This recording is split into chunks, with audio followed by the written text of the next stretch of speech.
Most investors think tax loss harvesting is a boring once-a-year tax trick, something you deal with in June, something your accountant handles, or something that feels like you're not supposed to do, so they avoid it. And that belief quietly costs people a lot of money over time, not because they picked bad investments, but because they misunderstood when losses are actually valuable. A loss isn't bad, a loss at the wrong time is bad.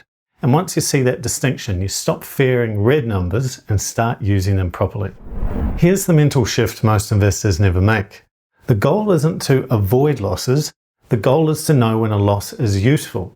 Most people treat losses as failure, something to hide from, something to wait out, something they hope will fix itself. But a loss isn't something to fear, it's something you can use if you know when. That's why most investors avoid losses emotionally. Better investors use losses tactically. They choose which loss to realize and when. And the best investors use losses strategically over many years. They don't react to red numbers, they plan around them. That difference doesn't show up immediately, but it compounds big time. Let me show you how this actually plays out in the real world. An investment is down, so people think, oh, I'll just wait until it recovers. That feels patient, it feels discipline. But while they're waiting, they sell something else in their portfolio, usually a winner. Not because they want to, but because it feels easier.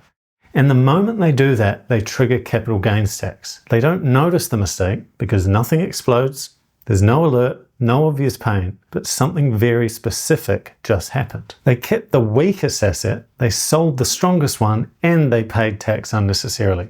That's not patience, that's emotional optimization with a tax bill attached. And this happens every year in thousands of portfolios, quietly, predictably, expensively. So let's be clear about what tax loss harvesting actually means. At its core, it's extremely simple. Tax loss harvesting means deliberately realizing a loss so it can offset capital gains, either now or in the future. And that's it. Where most people go wrong is thinking about losses one investment at a time. But tax doesn't care which asset made the gain or which asset made the loss. It only cares about the total result across your portfolio. This isn't just accounting, it's portfolio timing. And timing is where most investors give up the edge without even realizing it. Let me walk you through a clean example. You own two investments. Investment A is up $10,000. Investment B is down $10,000.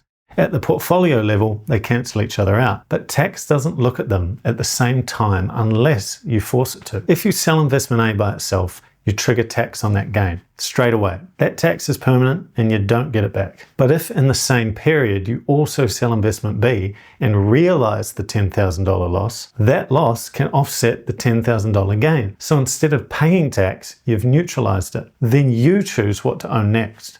You've still rebalanced your portfolio, you've still changed your exposure, but you've done it intentionally. Same portfolio value, same market outcome, completely different tax result. And this is where most people get really confused. Tax loss harvesting does not mean selling and sitting in cash.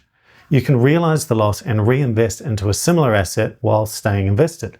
And that's not tax avoidance, that's tax awareness. Let me make this more concrete. Say you bought an ASX tech ETF 2 years ago. It's down about $4,000. You've been holding it, hoping it recovers. You've also got a mining stock you bought a while back. It's done well, up 12,000.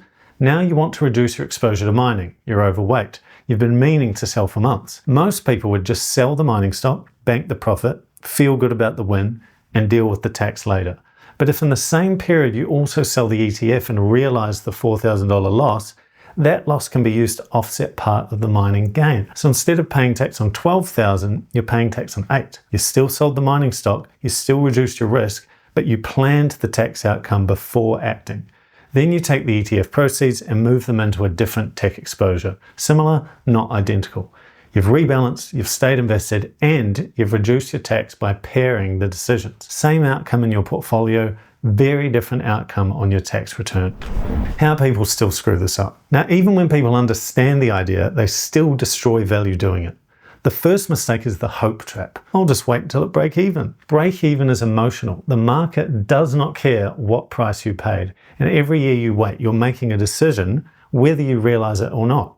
You're choosing not to use that loss anywhere else in your portfolio. The second mistake is the panic harvest. People dump losses at tax time with no plan and no reinvestment logic. That's not strategy, that's reacting under time pressure. The third mistake is most common. My accountant will handle it. Your accountant records what happened. They don't see what's inside your portfolio day to day.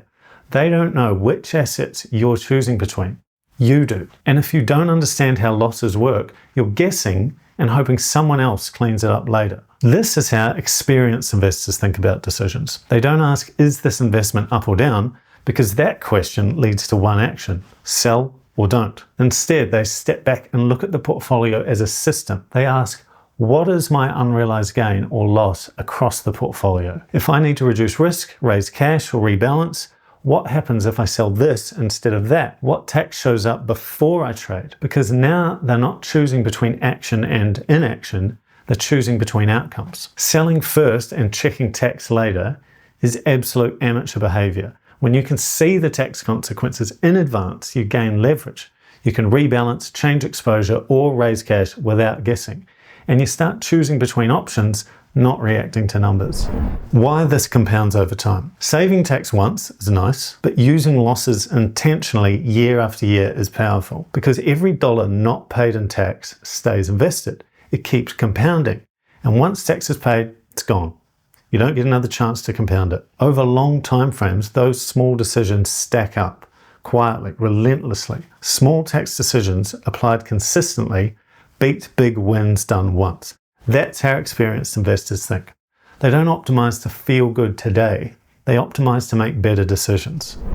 Let me put a number on this. Say you save $3,000 in tax this year by harvesting a loss instead of ignoring it. That $3,000 stays invested. It keeps compounding.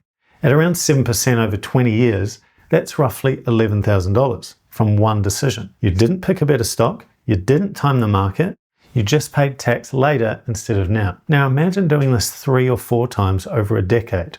Not big heroic moves, just small deliberate choices made at the right time. That's where the gap opens up between investors who think about tax and investors who don't. So tax loss harvesting isn't about avoiding tax. It's about deciding when tax shows up in your life. The best investors don't avoid losses.